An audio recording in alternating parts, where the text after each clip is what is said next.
Richard Simmons here. Well, here is my review for the film adaptation of the children's book, Harold and the Purple Crayon. Now, this is actually a movie that has been in development literally for years, probably even longer than I believe The Crow's been in development for. Like, I even remember the likes of, Will Smith being attached at one point. I mean, this thing, like, they were trying to make this thing, do, like, be a adaptation going all the way back to '94 with, like, Henry Selick once attached and all, which I think that would have been killer. Uh, but we ended up finally getting a new one with Zachary Levi as the Tyro, which you know what? I don't care what haters say because for some reason people are not really liking Zachary Levi all that much. But I love Zachary Levi going all the way back to his show Chuck. Obviously, Shazam. He was in that Alvin and Chipmunk sequel. I always liked Zachary Levi. Of course, Tangled fame. So, of course, now this actually takes an interesting approach to the story. Because, of course, if you guys don't know, in the original story, it's supposed to be like I believe it's like 60 years old with a crayon who draws anything and it comes to life and all. This time around, you have Harold, who's literally a man here, which a man in a onesie is okay. If you guys don't know much about the story in this, inside his book, Adventures Harold, played by Levi, can make anything come to life simply by drawing it. After he grows up and draws himself off the book pages and into the physical world, he soon learns that his trusty crayon can set off more hilarious hijinks than he thought possible. However, when the power of unlimited imagination falls into the wrong hands, it will take his creativity to save both the real world and his own world. And oh my god, I'm sorry. I love Zachary Levi. This could have been an interesting story. And I really do quite like unpopular family films. I mean, Cat in the Hat is a guilty pleasure of mine. I don't care what anyone says. This movie is awful.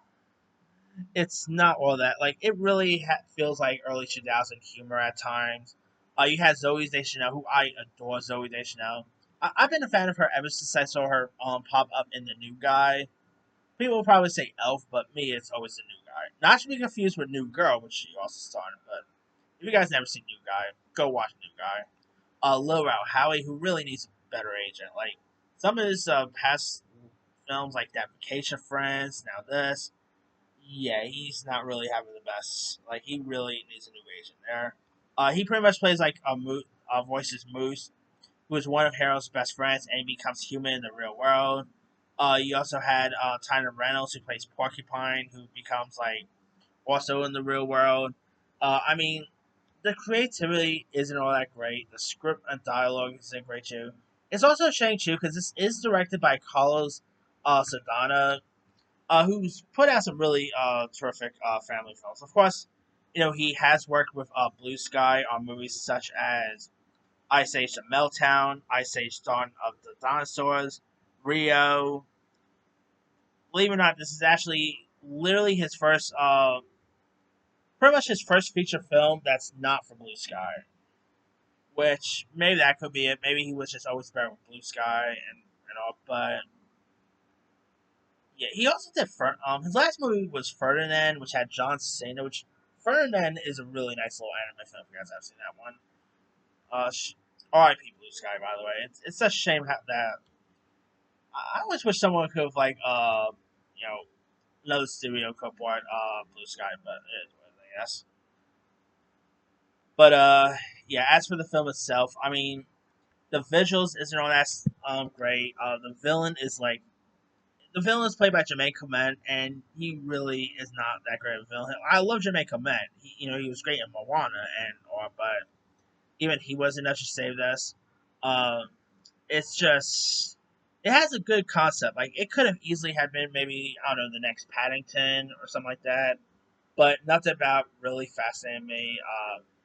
Not the best dialogue. It's a little is not as funny. Like, there was one or two chuckles, but mostly those are the type of chuckles that probably a baby will probably like, or like a 2-year old or four or something like that. But yeah, I mean, hey, don't get me wrong. I'm a grown man, and there are some childhood humor I still find funny.